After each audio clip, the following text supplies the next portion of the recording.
Hola compañeros, gracias por estar acá, por hacer lugar al encuentro, a la palabra y a la escucha.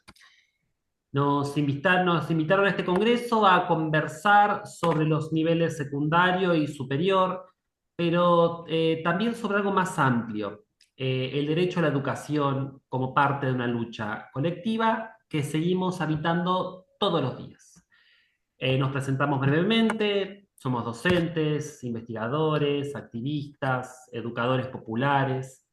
Venimos de distintas experiencias, de la universidad, del bachillerato popular, del territorio, de la gestión de políticas, pero compartimos una idea en común, que la escuela y la universidad no son espacios neutros, que pueden producir desigualdades o incluso transformarlas.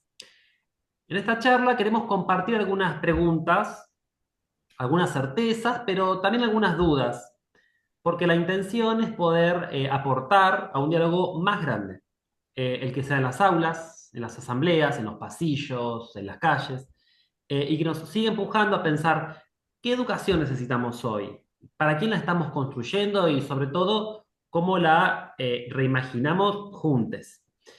Nos presentamos brevemente. Tenemos aquí a la doctora Carolina Toledo, pedagoga, investigadora en educación secundaria, la profesora Lucía Tornatore, docente de bachillerato popular y activista territorial, la licenciada Melisa Toledo, especialista en políticas educativas y derechos humanos. Y aquí quien les habla, el doctor Ramiro Valero, sociólogo, docente universitario e investigador del sistema educativo argentino. Bueno, nos reunimos hoy como parte de una historia colectiva, como trabajadores y especialistas en educación que todos los días sostenemos, defendemos y transformamos la educación pública. Y por eso lo primero que quiero compartir es una pregunta que nos atraviesa a todos. ¿Qué escuela queremos construir hoy? En este contexto de desigualdad y fragmentación y además una disputa grande, ¿cuál es la escuela que queremos? Bueno, Caro, es una pregunta central porque la escuela, tal como la conocemos, no fue creada para todos. Históricamente formó parte de una lógica selectiva, excluyente, y como bien señala Claudia Romero, la escuela secundaria hoy genera frustración, deserción, repitencia. En los barrios vemos como el modelo escolar vigente no abraza a los jóvenes, sino que todo lo contrario los empuja muchas veces hacia afuera. Es por eso que es necesario hablar de educación como derecho que implica más que abrir las puertas de un aula, ¿sí? Hay que garantizar condiciones materiales y a eso nos referimos con vacantes, infraestructura, tiempo, alimentación, escucha, entre otras cosas. La Ley de Educación Nacional del 2006 fue un paso enorme al declarar que la escuela secundaria sea obligatoria como lo es la primaria, pero sabemos que la ley no alcanza si no transformamos también las prácticas cotidianas, ¿sí? Como dice Montes, Pickens y Ziegler, la inclusión real todavía es una deuda en la educación. Sí, así es. Y esta deuda no es nueva.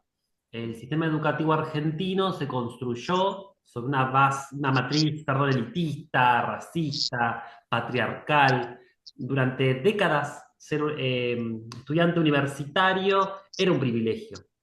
Hoy tenemos más acceso, sí, pero seguimos con grandes barreras de clase, de género, de territorio. ¿Y qué hacemos con eso, no? Lo primero es dejar de pensar la educación como neutral, ¿no? Teniendo en cuenta lo que dice Eduardo Rinesi, no se trata de ampliar el acceso sin cambiar el contenido ni la estructura. Hay que democratizar el conocimiento, reconfigurar los perfiles docentes y repensar la organización institucional. Tal cual. En ese sentido, las experiencias territoriales nos muestran el camino. Lucía, vos trabajás en un bachillerato popular. ¿Qué aprendizajes nos traen esas experiencias?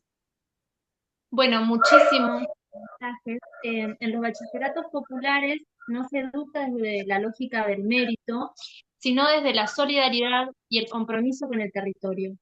Son espacios donde los jóvenes y los adultos vuelven a creer en su palabra, en su capacidad de pensar, de transformar. Son escuelas sin timbres, sin preceptor o preceptora que controla, pero con mucho afecto, con mucho contenido y mucha política también. Y sobre todo se construyen desde la horizontalidad. A esto que dice Lucía, yo le voy a agregar que esto interpela al Estado, ¿sí? Porque esas formas comunitarias, justamente de comunicar, nacen de la necesidad, pero también de la convicción. El Estado no puede seguir apostando a una lógica gerencial de la educación, que ve al docente como recurso humano flexible. Como denunció Carrizo, esa supuesta autonomía solo precarizó nuestra tarea docente. Hoy debemos defender nuestros estatutos como profesores y nuestras condiciones de trabajo, no como privilegios, sino como garantías de una educación de calidad. ¿Sí? Además, la pospandemia nos deja nuevos desafíos. Se reinstalan discursos de productividad y eficiencia que atentan contra la calidad del derecho a aprender y a enseñar.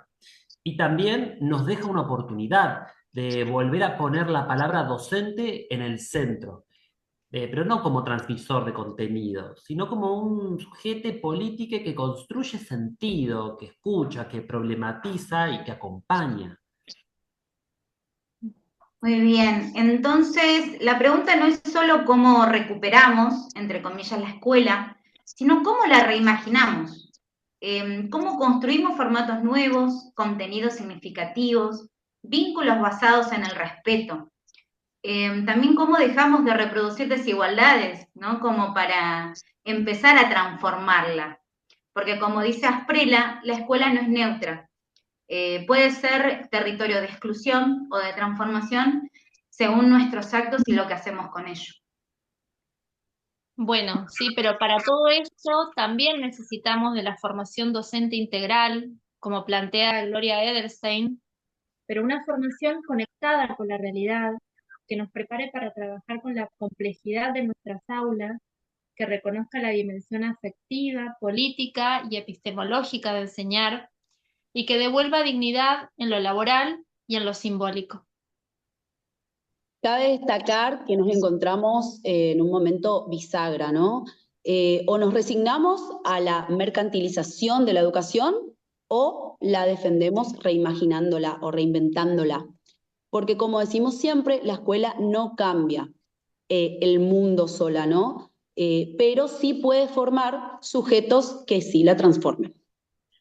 Sí, y ese horizonte debe ser colectivo, político y ahora, ¿no? Si logramos construir propuestas educativas que abracen la diversidad, que reconozcan trayectorias, que rompan con la homogeneidad curricular y que escuchen a los estudiantes, entonces queremos que estaremos ampliando los márgenes de esto posible. Claramente, defender la escuela pública es animarse a reimaginarla, así que continuemos construyendo juntos esta historia colectiva. Yo quiero agradecerles un montón el tiempo, la palabra y la escucha que se ha ido surgiendo, así que a continuar transformando la educación. Muchas gracias. Gracias, gracias a todos Gracias, por la invitación. chao. Chao. Hasta luego.